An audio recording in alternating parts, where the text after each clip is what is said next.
Hello and welcome to Business Today Television. I'm Siddharth Zarabi and you're watching Easynomics. On the show today, we talk about what the Reserve Bank of India and the Monetary Policy Committee are likely to do at the end of a 3-day ongoing review on monetary policy. And joining me for that are two guests, Achala, Jethamalani, the economist at RBI Bank, and Vivek Kumar, economist at QuantEco. Before we go across to our panel of economists, let me get for you what Dinesh Kumar Khara, the chairman of India's largest lender, the State Bank of India, had told us just the other day as far as his expectations of the monetary policy are concerned. Let's take a quick listen in. I would say that the recent spike in the vegetable prices perhaps are more one-off than the trend line. So it should not have an impact on the inflation trend. Inflation numbers, what we have seen till now, has generally been in the range of about 5% only. And I think to that extent, inflation seems to be under check and control overall for the purpose of the policy. And when the policy meeting will happen, our expectation is that perhaps it will be a pause. Well, that was someone talking about the monetary policy, someone who actually whose decisions at the bank will impact the monthly installments that a whole lot of Indians will fork out. But what is the headline in terms of what is most likely expected from the MPC review?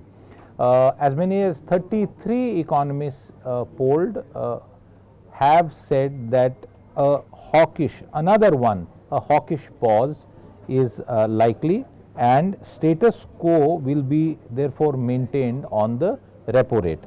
And that's the question I have for our panel of economists. I come to you, Vivek, first for a quick snapshot in terms of your key expectation from the review.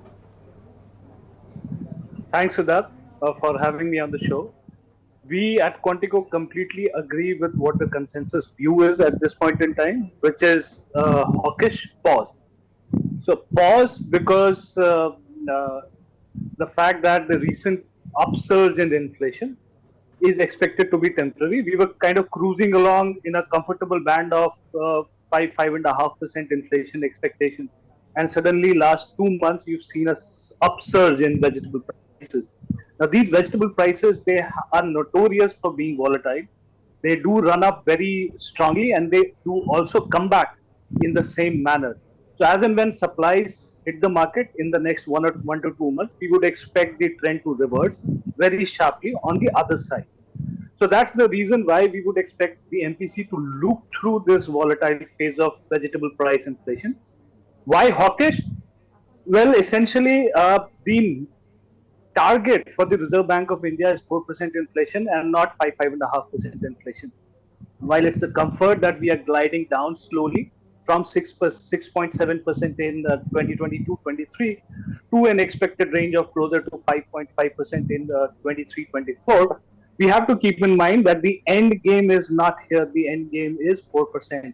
So you have to continue to sound hawkish. You have to make sure that whatever actions that you've taken in the past, they are completely transmitted, and in the same time dissuade any premature market expectations of rate cut at this point in time. So that's the reason why we expect it to be a hawkish pause. Okay. Dissuade any expectations that the market may have of a rate cut. Achala, what's your own sense? Will that be the driving factor? Because if you look at the trajectory of the repo rate, it is a very interesting chart to discuss. But what's your own expectation? So, based on our assessment, we think that it will be a long pause by the MPC with an outside chance of there being a rate hike if the price pressures persist. But as Vivek mentioned, that this is very sporadic in nature, and the MPC is likely to look through these sporadic movements and spikes in vegetable and other perishable item prices. So the expectations of rate cut as of now, we think that is pushed ahead and delayed to about first half of 2024. I think one is the domestic inflation trajectory. While it is edged downwards, we would also have to watch out for how the whole global inflation dynamics and global monetary policy situation pans out. And having said that, I think long pause and high for long is what we are as of now factoring in. Okay, Vivek, I want to come to the trajectory that we have seen in the recent past as far as the repo rate is concerned. If you take a long-term view from 2020 at 4% to 6.5%, and that trend line is now flat. How long do you think this is likely going to stay? You made it clear in terms of the rate cut, but if we look ahead, industry and everybody else in the ecosystem, how long should they be prepared for this pause? So a conservative estimate at this point in time, Siddharth, would suggest that the likelihood of an extended pause could be longer than a year. So when I say longer than a year, we have to compare it with the last rate action done by the MPC, which was in the month of February, when the last 25 basis point hike was announced. So if we have to take that as the point in which last rate action happened, then we would expect more than a year of a status quo, an extended pause on repo rate to remain in place. So the next rate cut, the possibility of that is likely to happen probably in the April-September window, according to us. Achala, I want you to talk a bit more about what are the inflation trends that you are yourself looking at beyond just the vegetable price inflation, which is a transient seasonal one. How would you describe inflation in terms of its granularity at this point of time?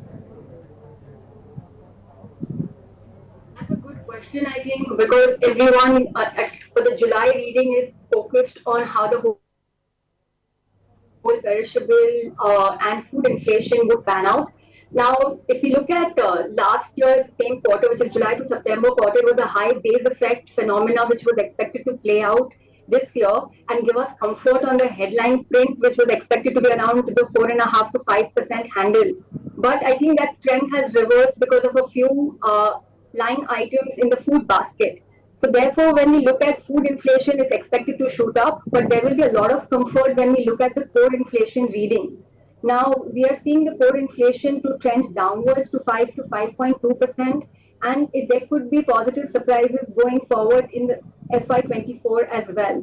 So therefore, we think that the overall inflation trajectory would be around the 5 to 5%, 5.5% handle in FY24. And if at all there is any positive news in terms of petrol prices coming down in second half of calendar year 2023, then we could get some more comfort on the headline front by end of this fiscal year, which is FY24. So in terms of granular data, I think there are a lot of moving parts. There are a lot of pull and push factors at play. Last year, there was a war shock, which led to higher commodity prices, higher fuel prices, and also higher food prices. But this time, it could turn out that there could be a weather shock. We are seeing that there are a lot of weather-related disruptions across the globe that are taking place. Even when we look at domestic monsoon precipitation, it has been slightly uneven, and one of the results or a consequence is that seen in vegetable prices.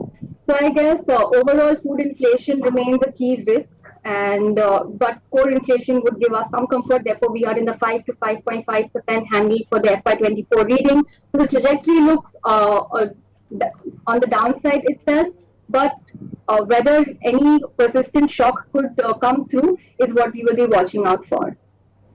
Vivek, in terms of the stance, I think I missed you on the earlier answer, but I'm going to repeat it if you have already answered it.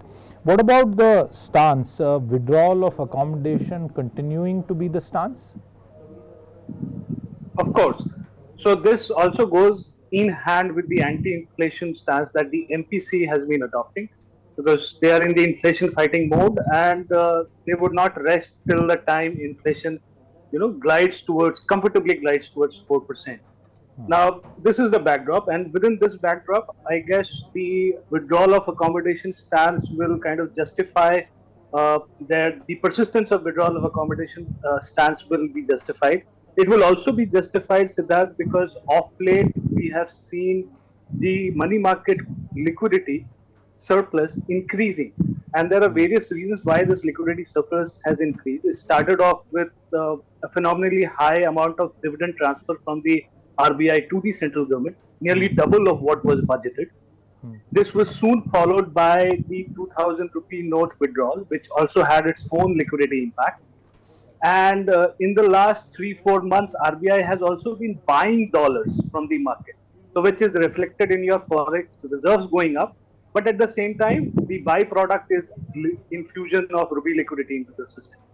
So because of all three measures, the liquidity has increased, which kind of does not sit well with the anti-inflation stance. So RBI will probably take every step to also be mindful of the fact that in an anti-inflation fight mode, they have to keep liquidity, the surplus liquidity, somewhat on the lower side. So by lower side, they have typically indicated 1.5 percentage points of NDTL as a comfort. That in rupee term boils down to anywhere close to 2.5 lakh crores to 3 lakh crores. The current liquidity is much higher than that. So RBI will probably say that in no uncertain words that they will continue to remain in withdrawal of accommodation mode. Vivek, quick follow-up on that. If we keep rising prices aside for a moment, overall growth is good. The various other indicators, including PMI, tax collections, basically show that the Indian economy is in a good condition. So, for the RBI and the MPC, is therefore the only ponderable being anti-inflation, or do they have to worry about anything else also? So growth, the headline number looks okay as far as RBI's own projection is concerned, which is at 6.5%. And if you look at the breakup of growth, GDP growth, then they are forecasting 7.5 to 8% GDP growth in the first half of financial year, which is the current financial year, and the growth rate is expected to be lower to 5.5-6% band in the second half of the financial year. So while they would be bothered about growth, but I guess over the next 2 to 3 quarters, that concern is unlikely to reflect. That concern is also unlikely to reflect because the expectation of global slowdown, which was taking shape in a big way in the early part of 2023, has not really played out. A lot of economies globally also are showing some degree of resilience. While there is an expectation that things will slow down, 2 or 3 quarters down the line, so far that's not been the case. The only worry for the RBI from growth perspective as of now is the external sector. So there we have seen exports contracting for a fairly longish period of time, and the outlook that you have on exports is something which is not comforting. But as far as the domestic growth drivers are concerned, whether it is private consumption, which has started to recover moderately, and most importantly, it's the investment side which is kind of holding the fort. And within the investment basket, you have government which is taking the lead, because both the central and the state government put together are spending at a robust pace as far as capex is concerned. So growth drivers for the next 2 quarters as of now does not look to be extremely concerning. For them, the only bit of volatility that needs to be addressed in this particular MPC is what is going to happen to inflation. And mind you, this will probably be the first time in the post-COVID recovery phase. So the earlier recovery phase, in the post-COVID recovery phase, when we saw a breach of 6% inflation target, a 6% inflation band, this was justified because RBI was still in the accommodation phase. RBI was still trying to help the economy recover from the COVID shock. But in July to September of this year, you'll see CPI inflation moving above 6%, which happens to be the threshold of comfort. And how does MPC treat it? These are questions that we would seek an answer as far as the policy document is concerned, as well as the press conference, most importantly, which follows after the policy announcement. Okay, Achala, India is expected to be the fastest growing economy in the G20. Now, that by itself is a feat, even if the a number which is expected to be around 6.1% may not satisfy some views that India should grow much faster, but given the global context, that's what it is. The same question therefore, for the medium term then, who ensures that there will be some amount of impetus for growth?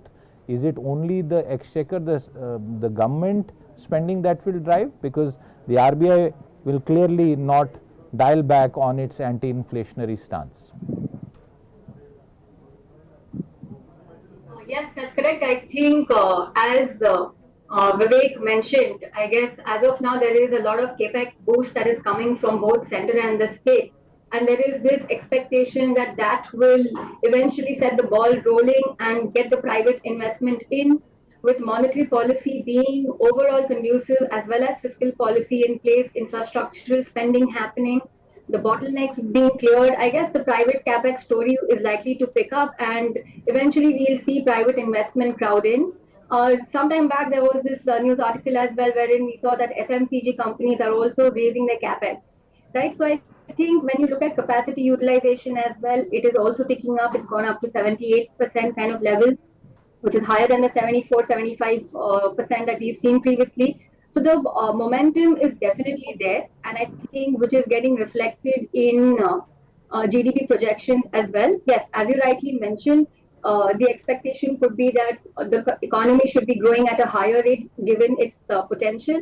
But the global backdrop being that of a slowdown taking place because of the monetary tightening that we have seen in the last 12 odd months, I think a 6% kind of a reading still augurs well, especially when we are looking at inflationary pressures and simultaneously working out to have a sweet growth inflation dynamics play out for the economy.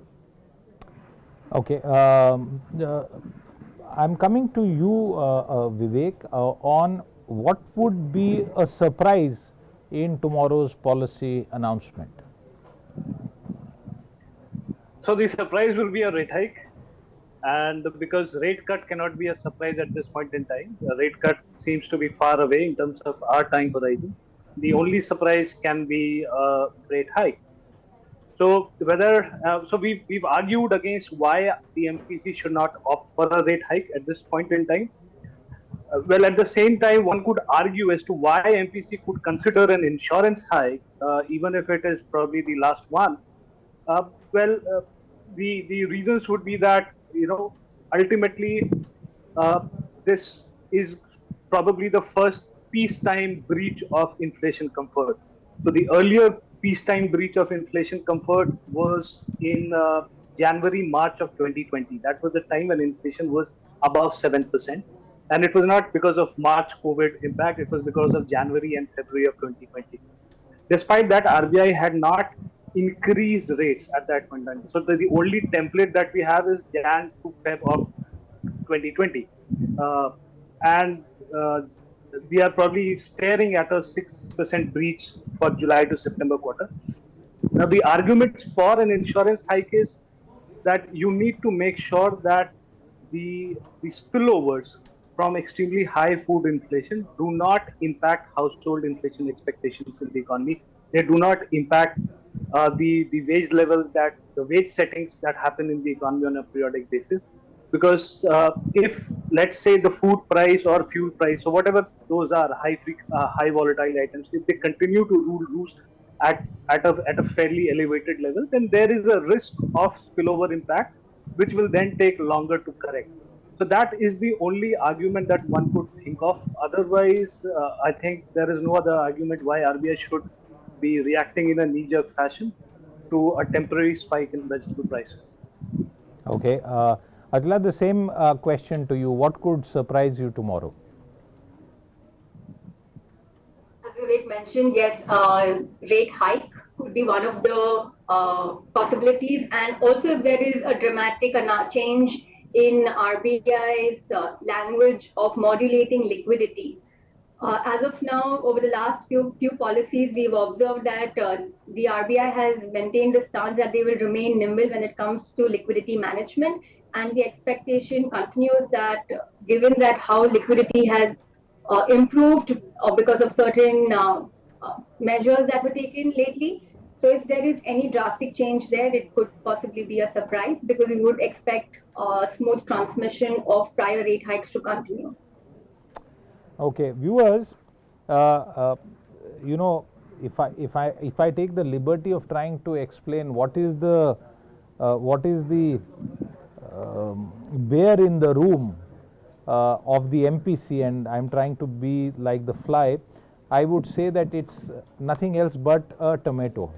Now, I don't know if tomato salads or any tomato product will be served in the MPC, but it's very clearly that this kind of inflation that is dominating the headlines, and all media including ourselves also circulate it, is not something that the MPC will only be focused on.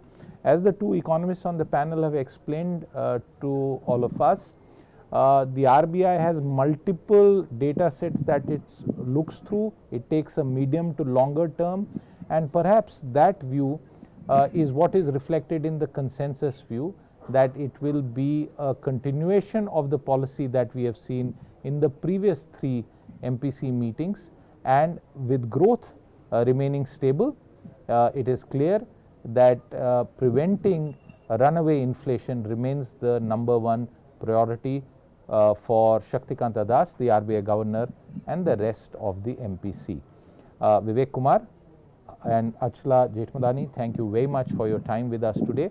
We'll be back with more coverage starting tomorrow on the MPC. Do stay tuned in. Until then, goodbye. If you like the video, do like, comment, share and subscribe.